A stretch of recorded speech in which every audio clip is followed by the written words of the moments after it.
You are listening to the Home Studio Simplified, podcast. Welcome back to the Home Studio Simplified podcast. I'm your host, Robert McClellan, and this is episode number 47 of the podcast. Today's topic, the McGurk Effect.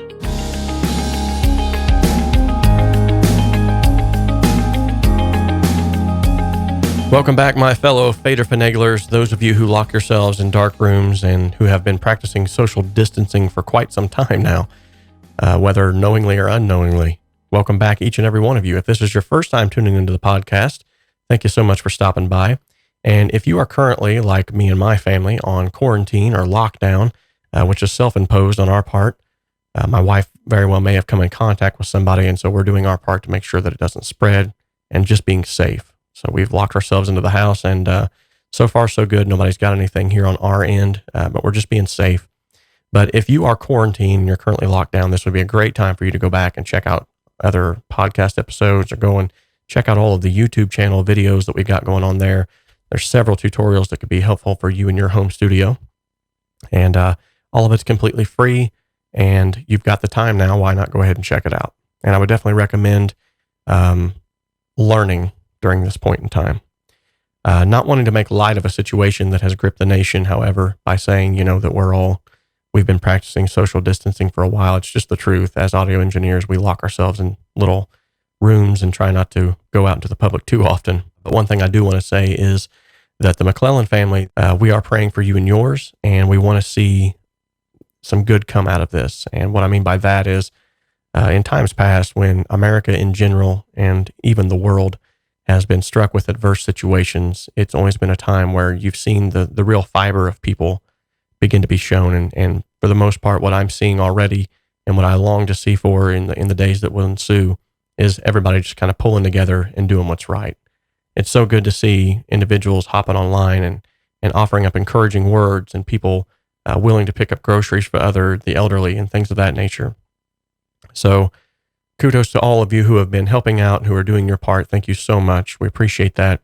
And on a lighter note, we just recently went live on the YouTube channel with an artist's song that I had produced here in the studio. I pitched it to several Facebook groups that I'm a part of and said, would you guys like to jump on and actually add some instrumentation? And I was blown away by not only the sheer magnitude of individuals who jumped on board and said, yes, I want to help, knowing that it was a free project, but also the sheer magnitude of the skill level that was involved. All of the tracks were well recorded. There was a lot of good stuff that was going on there. And just thank you guys so much for jumping on and for helping. If you want to go and you want to check that episode out where we actually showcase each one of their work, then go and check that out on the YouTube channel. And all the links that I'll be talking about today's show will be included in the show notes, as well as the YouTube channel description. This is the ear to the ground. The Ear to the Ground is the segment of the show where we discuss audio-related news, new product releases, and take time to showcase 3 free plugins that can help you make better music in your home studio. New music is no longer a thing, thanks to a pair of lawyers who created an algorithm to write every single musical melody that could possibly exist. Rather than claiming all that music as their own personal property, however, the duo have released their entire catalog of tunes into the public domain, in the hope that this will actually bring an end to the copyright lawsuits. Lawyer, musician, and computer programmer Damian Ryle came up with the idea after realizing that all singer-songwriters are essentially walking on what he calls a melodic minefield, because there are only a finite number of melodies that can actually exist. As such, with each new song that gets written, the chances of creating something genuinely unique decreases, and the possibility of writing a melody that has already been recorded by someone else actually increases. So, in a recent TEDx talk, Ryle explains that this wouldn't be a problem if it weren't for the ridiculous nature of copyright laws, which state that a piece of music becomes copyrighted the moment that it's actually recorded. Even worse, it is possible to be sued for what is called subconscious infringement, whereby an artist may have to pay a settlement to another artist even if they claim to have never heard the song they were accused of copying. Ryle cites numerous such cases revealing how George Harrison was found guilty of subconscious infringement after the chorus to the song Sweet Lord was deemed to be similar to a track called He's So Fine by the Chiffons. In another example, Radiohead were forced to name a group called the Hollies as co-writers of their song Creep, which apparently included a melody that appears in one of the latter band's songs. So, to try and bring an end to such cases, Ryle teamed up with Noah Rubin to create an algorithm that could produce every 12-note melody that's ever been written or can be written, using one octave of musical notes. The algorithm uses the same brute force technique that hackers use when attempting to steal passwords, by essentially generating every possible combination of characters. A total of 68 billion melodies were generated, which are now all available at allthemusic.info. This pair of lawyers argue that their algorithm highlights how musical melodies are essentially just numbers arranged in a particular order, and that since numbers can't be copyrighted, music itself should not be constrained by infringement laws. No song is new, he says. Noah and I have exhausted the dataset, explains Ryle. Noah and I have made all the music to be able to allow future songwriters to make all of their music. It's becoming clear that the COVID-19 coronavirus is going to have a significant impact on all of our lives for the foreseeable future, and sadly, it's likely that the music-making industry is going to suffer as well. Of course, there are still plenty of ways that you can indulge your passion. A period of self-isolation might actually help you to finish the album that you've been working on, or even master a new instrument. But in the world of live events, the picture looks a little less rosy. Around the world, gig trade shows and other music-focused gatherings are being canceled on a daily basis. And unfortunately, this is a trend that is actually set to continue. To help you keep abreast of the developments and to make you aware if you need to change your schedule in any way, shape, or form, I've included a link in the description of this podcast or of the YouTube video to an ongoing list that Music Radar has put together for live show updates. This guide shows the current impact that the coronavirus is having, and they're committed to keeping it updated as news comes in. This might be a web page that you need to bookmark for future reference, by the way. Universal Audio, a leading manufacturer of professional audio recording hardware and software, is proud to introduce the Luna recording system. It's a full-featured music creation, recording, and analog-style production system shaped by over 60 years of analog audio exploration. Luna transforms UA's industry-standard Apollo interfaces into the most inspiring and fully integrated recording systems available. Luna recording system consists of a UA Thunderbolt-equipped audio interface, the Luna application, Luna extensions, and Luna instruments. Luna will be available as a free download for the Apollo and Aero Thunderbolt audio interface owners of Mac only, unfortunately, in spring of 2020. Some key features that it boasts are deep Apollo integration, a fast and natural workflow unlike traditional DAW software. Luna recording systems' tight hardware to software integration allows quickly routing and recording audio through a DSP-powered UAD plugin with no discernible latency via the new accelerated real-time monitoring feature. Accelerated real-time monitoring is poised to be a major revelation for those unaccustomed to working on a $10,000 DSP-assisted recording system. Music production will instantly seem more robust, dependable, and intuitive without latency or monitoring hassles. Another key feature is the built-in Neve summing, which offers instant classic console sound.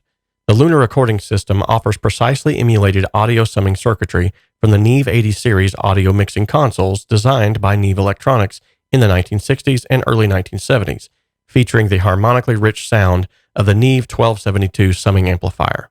Far beyond a summing plugin, however, Neve summing is a Luna extension built into the fabric of Luna's mixer and can instantly transform a clean technical mix into a classic-sounding recording that's filled with energy and life. Luna has also integrated multi-track tape, which adds warmth and punch on demand. Luna's audio transport features integrated multi-track tape emulation via the included Oxide Luna extension, providing sonic qualities commonly described by audio engineers as warmth and cohesion on every desired audio or instrument track. Luna recording system users may choose to further explore various magnetic tape sounds with the optional Studer A800 tape recorder extension, which is sold separately. And lastly, Luna is further distinguished by an all-new software-based Luna Instruments. bringing Universal Audio's expertise in electrical and acoustic modeling, sampling, synthesis, and signal processing to virtual instruments for the first time ever. The resulting software instruments are ultra-realistic, responsive, and quote-unquote alive with inspiration. At launch, here will be the instruments that are included with Luna. The Moog Mini Moog, which is developed in partnership with Moog Music. The Moog Mini Moog is an incredibly accurate and inspiring emulation of the archetypal 1971 Moog synthesizer. Ravel is the great grand piano, a breathtaking model of the Steinway Model B grand piano based on UA's proprietary sampling, physical modeling, and the new ultra-resonance technology, providing all the sonic nuance of the studio classic.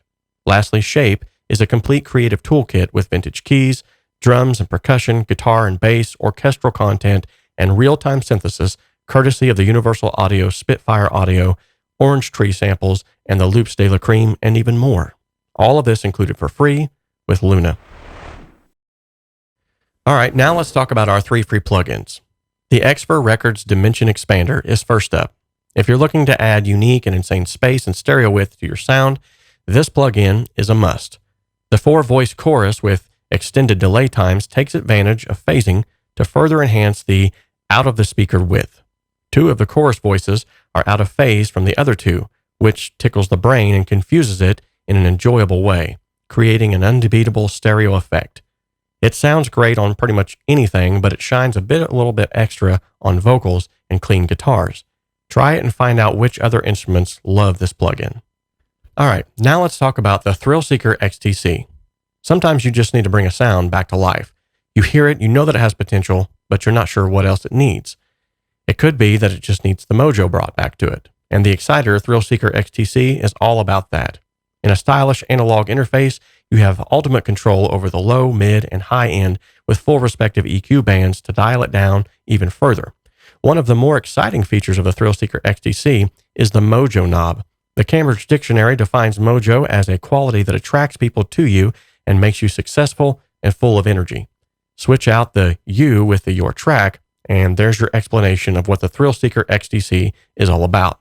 I really can't explain it other than it just really does magic on your tracks. Last but not least, let's talk about the Crush plugin. So who doesn't love an excellent free bit crusher? Well, look no further than this plugin. It's all about downsampling, crushing, and driving your sound to insane levels, if that's what you're after. Hidden in this gem is a reliable filter and an LFO to manage all controls in the plugin fully. And with the separate dry and wet dial, you can actually add some exciting flavors to your drum loops, for instance. Just a little bit can go a long way to liven up a 4/4 beat. It sounds like a bit crusher should, and it does everything that you want with a bit more to keep things interesting. So if you want a free bit crusher, I recommend you check this one out right now. All right, and on to today's main thought. We're talking about the McGurk Effect. So have you ever tweaked a knob on a compressor or an EQ plugin while looking at it on the screen, and you actually hear an audible difference only to find that it was in fact bypassed the entire time?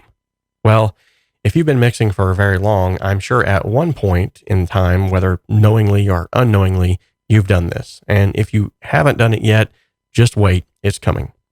This audiovisual phenomenon is not only real, but it's actually scientifically proven. In fact, it's got a rather Scottish name. It's called the McGurk Effect. In 1976, chief psychologist McGurk and his partner MacDonald, both Scottish I'm assuming, reported a powerful multisensory illusion occurring with audiovisual speech. They recorded a voice articulating a consonant and dubbed it with a face articulating another consonant. Now, even though the acoustic speech signal was well recognized alone, it was heard as another consonant after dubbing with an incongruent visual speech. The illusion has been termed as the McGurk Effect, and it has been replicated many times, and it has sparked an abundance of research. Now, the reason why this has such a great impact is because it is a striking demonstration of multisensory integration. It shows the auditory and visual information is merged in a unified, integrated percept. The McGurk Effect, in layman terms, is basically a perceptual phenomenon that demonstrates an interaction between hearing and vision in auditory perception. This illusion occurs when the auditory component of one sound is paired with the visual component of another sound, which then leads to the perception of a third sound. I've included a link in the description below that you can go and check out a video that actually demonstrates this. So what can we learn from this? Well, it actually demonstrates our brain's ability to marry the audio world to the visual, and also shows us that we can be easily tricked into hearing things that are really not there. Arguably, this is why some say that analog mixing is better musically speaking, because tactile knobs and low visibility to the specific ranges found on the mixing board or outboard gear forces an engineer to use their ears more than their eyes to make subtle adjustments. Because of this, some plugin companies have actually went as far as to create a sort of clean slate approach to audio alteration. For instance, one company, Audio Thing, released a free, yes, I did say free, plugin that you can download and try for yourself. It's called the Blindfold EQ. The Blindfold EQ is a freeware EQ plugin that's inspired by a quote from Matt Wallace found in a book, Recording Unhinged, by Sylvia Massey. Matt states, quote, "If I were the king of the universe, consoles would have no indication of frequency near the EQ knobs, because when you show the frequency, then most people EQ by eye. But seriously, you should have no idea what frequency you are boosting or cutting. It doesn't matter what number it is. It matters how it sounds and how it feels," end quote. And so the Blindfold EQ is created. The Blindfold EQ has 4 bands, a low shelf, low mid, and high shelf, but each knob is blind, meaning that there are no indicators or numbers to show frequency values, gain values, or even Q values. You have to set it using your ears and in turn nullify the need for specific values when making adjustments. Now, although this doesn't completely eliminate the McGurk effect, due to the fact that one could honestly still make changes in bypass and hear an audible difference, it does at least minimize the need to have values for everything and quantify music into a little box. So there you have it. A scientific explanation for that embarrassing moment when, Lord forbid, a client should actually see you adjust an EQ that you've just currently bypassed. But then, would they even notice it? Perhaps we could even utilize this as a means of not fiddling with the sound of something that we have already painstakingly beat into submission at the artist's request. Just simply duplicate the plugin and then bypass the duplicate. Now show them that you're making a change, and the McGurk effect will work for you instead of against you. Well, I hope that you found this episode educational and enlightening, and maybe even just a little fun. If you have, make sure to subscribe and hit that bell icon so that every time I upload a new video, you'll be the first to know. And while you're at it, why not go ahead and give it a like? And if you're going to give it a dislike, hit that button twice, because that's what other people say to do that actually negates the fact that you dislike it in the first place, because hitting it twice actually means that you're not disliking it. You're just turning off the dislike feature, and that if you do that, it would be really cool. And that's why people always say hit the dislike button twice. And that's why it's kind of become this thing now. Like everybody went, "Oh, hit the dislike button twice. Why don't you hit the dislike button twice?" And now everybody's saying it, you know? One guy says something and then everybody's got to parrot it. It's just like, I tell you what. No, but seriously, guys, have a blessed day, and I'll talk to you all later.